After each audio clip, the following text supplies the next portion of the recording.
Vous êtes toujours sur E24, merci de nous être fidèles. On va parler sport à présent avec Virginie Belaïch. Virginie, rebonjour. Ce soir, on connaîtra le lauréat du Ballon d'Or 2015 qui va récompenser le meilleur joueur de l'année passée. Virginie, ils sont 3 en lice, je ne me trompe pas. Oui, c'est la question qui agite toute la galaxie du foot depuis quelques jours, voire quelques semaines. Et vous le disiez, Nathalie, dans la shortlist, on a Neymar, Cristiano Ronaldo et Lionel Messi. Qui va remporter le Ballon d'Or 2015 ? La réponse, c'est ce soir. En attendant de connaître le nom du meilleur joueur de l'année écoulée, je vous propose de revivre le moment fort de l'année 2014. Regardez.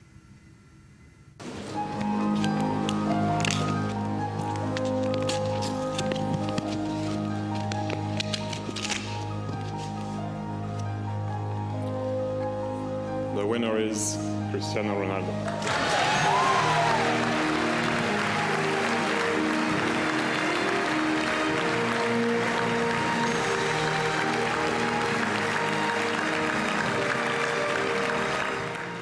D'émotion. Oui, enfin, on a envie de pleurer.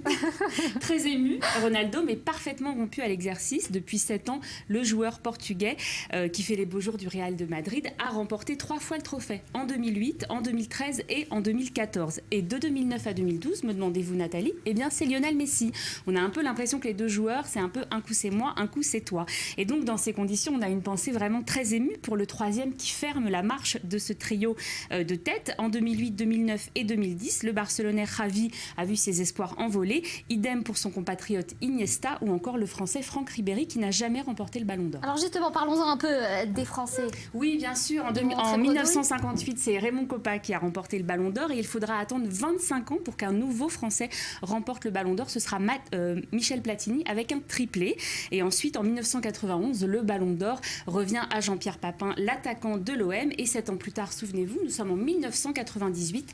C'est la Coupe du Monde. La France remporte la Coupe du Monde et c'est Zinedine Zidane, bien sûr, qui remporte le Ballon d'Or de cette année. Le zizou national. Merci beaucoup Virginie. Alors justement, pour tenter de décrypter un petit peu plus profondément cette actualité avec un gros suspense ou pas, c'est justement ce qu'on va voir. Nous sommes en ligne avec Guy Citruc, consultant sportif. Bonjour Guy et merci d'avoir accepté de répondre à nos questions ce matin. Alors avant, c'était les journalistes sportifs qui votaient pour désigner qui allait être le Ballon d'Or de l'année précédente. Aujourd'hui, ce sont les sélecteurs nationaux. Les sélectionneurs nationaux, c'est un changement de taille. Ah, tout à fait, vous avez tout résumé. Ce sont effectivement, alors à l'origine, donc le Ballon d'Or a été créé par un magazine de football, France Football, et c'était ces journalistes ainsi que ces correspondants européens qui votaient donc en toute indépendance d'esprit. Maintenant, depuis que le trophée a été racheté par la FIFA dans son mode de gestion dont on a beaucoup parlé ces dernières semaines, la FIFA a décidé de confier le vote à 208 sélectionneurs de tous ces pays adhérents et aux 208 capitaines des sélections. Et du coup, on obtient chaque année le top du copinage. Et donc chacun vote pour les joueurs dont il est copain ou qu'il sélectionne dans son équipe nationale. Alors Guy, c'est quand même une élection particulière, vous l'avez dit à demi-mot, on est quand même en plein psychodrame au niveau de la FIFA. Oui, parce qu'effectivement, la FIFA, on a beaucoup plus parlé d'affaires de corruption et de dirigeants gangrénés par l'argent, mais j'ai envie de dire que le Ballon d'Or reste finalement un petit îlot de tranquillité dans la gestion chaotique de la FIFA.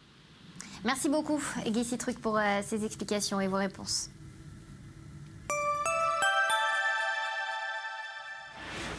On passe à une toute autre actualité à présent, c'est le tapis rouge le plus glamour de Hollywood. Ils sont parfois raillés, mais reste en tout cas un rendez-vous à ne pas manquer. On va tout vous dire sur la 73e édition des Golden Globes. On fait le point en images avec Gabriel Nola. Leonardo DiCaprio, Will Smith, Sylvester Stallone, Kate Winslet, défait de stars à la 73e cérémonie des Golden Globes qui se sont tenues cette nuit aux États-Unis. Sacré au sommet pour les prix du meilleur film dramatique, meilleur réalisateur pour Alejandro Inarritu et meilleur acteur dans un film dramatique, The Revenant. Western avec en tête d'affiche un Leonardo DiCaprio en trappeur, attaqué par un ours et laissé pour mort par ses coéquipiers. L'acteur, lors de sa remise de prix, a tenu à témoigner son soutien aux Amérindiens. Comme de vulgaires proies. Je veux partager ce prix avec tous les Amérindiens représentés dans ce film et avec toutes les communautés indigènes à travers le monde. Tant que l'on reconnaisse notre histoire et que l'on protège les terres des indigènes, des grandes entreprises et de ceux qui veulent les exploiter. Il était grand temps que l'on entende votre voix et que l'on préserve cette planète pour les générations futures. Merci beaucoup. Autre film récompensé à plusieurs reprises, Seul sur Mars de Ridley Scott. Il obtient 2 prix, celui de la meilleure comédie et pour Matt Damon le prix du meilleur acteur dans une comédie. Chez les actrices, c'est Brie Larson qui se voit couronnée de la meilleure interprétation dramatique dans Room. Jennifer Lawrence, elle, est consacrée comme meilleure actrice dans une comédie. Kate Winslet obtient, elle, le Globe du meilleur second rôle dans le film Steve Jobs. Ok, désolé, juste une minute. Merci beaucoup à la Hollywood Foreign Press. C'est vraiment en train de se passer. Ok, c'est vraiment en train de se passer. Je veux juste d'abord dire à quel point cette année a été incroyable pour les femmes dans le cinéma. Enfin, dans ces catégories qui sont tellement remplies de femmes et à la fois de talents incroyables et d'intégrité. Je suis plus fière que jamais cette année d'en faire partie, vraiment. Dans la catégorie cinéma étranger, c'est le Hongrois Fils de Saul qui a été récompensé. Il raconte l'histoire d'un prisonnier à Auschwitz qui essaie de trouver un rabbin pour enterrer un enfant récemment décédé. Cette cérémonie, achevée ce matin, est très attendue dans le monde du cinéma. Elle donne le ton des tendances avant les Oscars qui se dérouleront en février. Et on va se tourner à présent vers Madame Cinéma pour commenter ces éditions. Laetitia Loreni, bonjour. 73e édition des Golden Globes que vous avez suivi toute la nuit. J'espère que vous n'êtes pas trop fatiguée. C'est des beaux moments de cinéma. Bien sûr. Est-ce que le palmarès vous a surprise? Alors, il m'a pas surprise que moi, il en a surpris un tas de personnes. C'est toujours le cas d'ailleurs lors de ces cérémonies, sinon ça serait pas très drôle. Cette année, je pense notamment au Golden Globe du meilleur film qui a été remis à The Revenant de Alejandro González Iñárritu, un an seulement après qu'il était consacré par l'Oscar du meilleur film pour Birdman. On s'attendait plus à ce qu'un film comme Carol, qui raconte l'histoire sulfureuse, l'histoire d'amour sulfureuse et inimaginable dans les années 50 entre 2 femmes, ou alors encore le film Spotlight qui est sur ce scandale des prêtres pédophiles, et puis finalement c'est ce western qui raconte comme tous les grands westerns cette soif de vengeance d'un personnage qui va tenter de tuer celui qui lui a fait du mal, de partir à la recherche de son ennemi. Cette fois-ci, on est dans un western qui se passe bien à la neige. C'est plutôt original. Un changement de décor. Un changement de décor, tout à fait. Quentin Tarantino, d'ailleurs, l'a fait également cette année avec Hateful Eight, son film Les 8 salopards, qui, lui, n'a pas remporté d'Oscar très prestigieux, si ce n'est celui de la meilleure bande originale pour le très, très mythique Ennio Morricone, qui est le compositeur mythique des westerns de Sergio Leone, pardon. Donc voilà pour la surprise du meilleur film de ces Golden Globes. Alors il faut le dire quand même, ces Golden Globes, c'est une cérémonie d'importance. On parle du tapis rouge, mais c'est finalement l'antichambre des Oscars. Alors c'est l'antichambre des Oscars, effectivement, mais de plus en plus les 2 cérémonies se distinguent, dans le sens où effectivement les Oscars, on reproche à la cérémonie d'être un petit peu vieillotte, un petit peu longue, effectivement prestigieuse, mais un peu prévisible. Alors que les Golden Globes, qui sont, il faut le rappeler, pas seulement des remises de prix pour le cinéma, mais aussi des remises de prix pour la télévision, tout ce qui est séries télévisées, qui aujourd'hui font beaucoup plus de spectateurs que le cinéma. À la télévision, on pense à des productions d'HBO, de Netflix aujourd'hui, ou encore de NBC. C'est vraiment finalement des produits qui ramènent énormément de spectateurs. Donc en fait, on pourrait dire que les Golden Globes sont finalement plus représentatifs de la culture dans son ensemble, la culture cinématographique et audiovisuelle, que les Oscars qui sont typiquement cinématographiques. Et on peut le rappeler aussi, dans les Golden Globes, on a plusieurs catégories du meilleur film, pas seulement le meilleur film ou le meilleur réalisateur du film dramatique, mais aussi du film comique. D'ailleurs, c'est ce film par surprise qui a remporté, ce prix qu'a remporté Ridley Scott cette année par surprise avec Seul sur Mars. Et donc on se donnera rendez-vous pour décrypter les Oscars dans peu de temps. Merci beaucoup Laetitia d'avoir été avec nous. Alors maintenant, on va raconter une histoire un peu extraordinaire. Bethsabée, merci de nous avoir rejoints. On va parler, à mon avis, ça donnera lieu un jour ou l'autre à un film, un rêve finalement pour tous les employés. Imaginez-vous qu'un de vos patrons vous lègue tout simplement sa fortune. Et bien pour certains, c'est pas que de la fiction. Exactement. Alors, ça se passe au nord de l'Italie. Pietro Marchi était le patron d'une entreprise leader dans la fabrication de bouchons à étiquettes de bouteilles de vin et de champagne. Eh bien, je peux vous dire qu'à Bodio-Lomnago, eh bien, le champagne a dû péter, c'est pour sûr.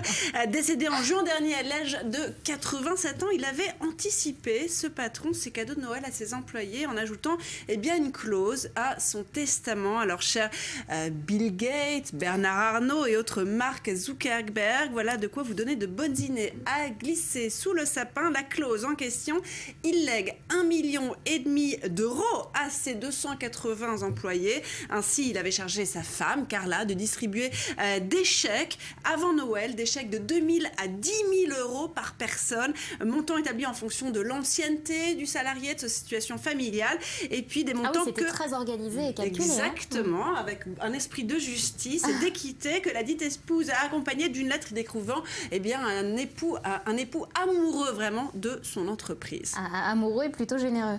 Alors bien sûr, vous vous dites sceptiquement que l'homme souhaitait laisser seulement derrière lui l'image d'un homme extrêmement généreux, se faire quelques camemberts de plus pour le paradis, voire qui s'est échappé au fisc italien. Eh bien non, à en croire son épouse, il voulait se faire le plus discret possible avec ce geste. Alors c'est un peu loupé. En effet, la missive était si touchante que les ouvriers d'Enoplastiques ont décidé de rendre publique cette générosité qui s'est retrouvée placardée, regardée sur tous les journaux italiens. La Repubblica, le dernier cadeau du patron, peut-on lire le Corriere della Sera, le plus inattendu des cadeaux de Noël, ou encore Il Giornale, un patron qui émeut l'Italie, pas moins, un patron passionné de mécanique et de bon vin qui a fait un magnifique cadeau de Noël.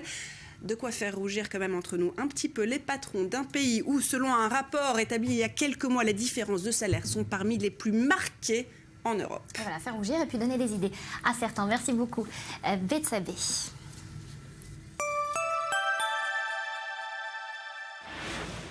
Nancy Spielberg, la petite sœur d'eux, a réalisé un documentaire sur les pilotes américains qui ont lutté aux côtés de la Haganah pendant la guerre d'indépendance d'Israël. Elle était en Israël pour présenter son documentaire qui fait les festivals à travers le monde. Daniel Campos l'a rencontré, regardez. 15 mai 1948, lendemain de la déclaration d'indépendance de l'État d'Israël. L'Égypte, la Jordanie, la Syrie et l'Irak s'unissent pour attaquer le tout jeune État juif, une partie de l'histoire connue de tous. L'histoire des pilotes américains vétérans de la Seconde Guerre mondiale, issus pour la plupart de familles juives non pratiquantes, qui sont venus en aide à leurs frères juifs en Israël et quant à elles beaucoup moins connus. Mais c'était sans compter le documentaire Above and Beyond, produit par Nancy Spielberg, la petite sœur du célèbre réalisateur Steven Spielberg, et la réalisatrice Roberta Grossman. On y découvre l'histoire de ces pilotes juifs américains qui ont pris le risque de désobéir aux ordres en envoyant secrètement des avions en Israël malgré l'embargo de l'époque, des avions qu'ils ont par ailleurs pilotés lors de missions de défense contre les armées des 5 nations arabes. Al Schwimmer, le personnage principal du film, a payé le prix fort à l'époque. Il a été déchu de son droit de vote et de ses droits en tant que vétéran et a dû payer une amende de $10 000. Je n'aime pas qualifier les personnages de mon film de criminels, mais c'est comme ça qu'ils étaient perçus par le département d'État à l'époque, parce qu'ils avaient enfreint la loi. Il y avait un embargo, il était interdit d'envoyer toute aide aux parties combattantes en 1948. Donc c'était des criminels.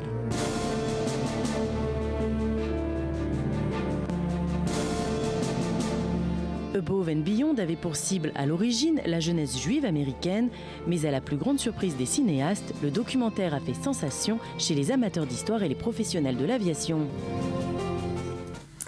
Sandy, dans ce reportage, on voit que Nancy Spielberg, elle a décidé finalement de se pencher sur une période assez méconnue de l'histoire d'Israël, d'une histoire qui est aussi commune avec les États-Unis. Pourquoi ?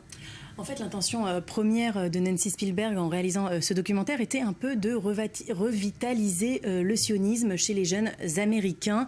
Une façon pour elle de contrer les nombreuses actions du BDS, le boycott des investissements sanctions, l'association anti-israélienne. Elle voulait montrer la véritable histoire derrière le conflit israélo-palestinien, du moins derrière son origine, sa première guerre en 1948, quand les nations arabes ont refusé d'accepter la création de l'État d'Israël et ont décidé de s'allier pour attaquer le jeune État État, tout naissant la veille, au lendemain donc de cette déclaration d'indépendance, et qu'au final, le Challenger a remporté. Alors, ce qui est intéressant de voir également, c'est que finalement, en 1948, le fait que les États-Unis ne souhaitent s'engager ni pour l'une, en tout cas officiellement, ni pour l'une ni pour l'autre des parties, fait de ces mêmes pilotes qu'on a vu dans ce reportage, dont Nancy Spielberg parle, des criminels finalement. Exactement, on l'a vu, Al Schwimmer en avait payé le prix fort à l'époque. Le film, même s'il n'a aucun agenda politique, aborde la complexité que comporte la double identité des Américains de confession juive qui se sentent proches d'Israël, une complexité qui est loin d'appartenir au passé. On a pu le voir récemment, en décembre dernier, un dentiste américain de confession juive s'était porté volontaire pour prodiguer des soins dentaires dans une base militaire, mais il n'a pas obtenu l'autorisation d'y pénétrer et de le faire. La raison, il a de la famille en Israël et selon l'armée américaine, elle ne peut être donc certaine de la loyauté de ce citoyen envers l'armée. Finalement, un conflit d'intérêts. Merci beaucoup, Sandy, pour ce point sur ce documentaire de Nancy Spielberg qui fait donc tous les festivals à travers le monde. Voilà, c'est la fin de ce journal. Merci à vous de nous avoir reçus et suivis. On va terminer avec un hommage à David Bowie qui vient, si vous venez de nous rejoindre, de décéder. Il avait 69 ans et venait tout juste de sortir son 25e album. À suivre, un tout nouveau point sur l'actu. Et vous avez rendez-vous à midi, heure de Paris, avec Barbara Scherer pour le journal de la mi-journée. It's a god-awful small affair.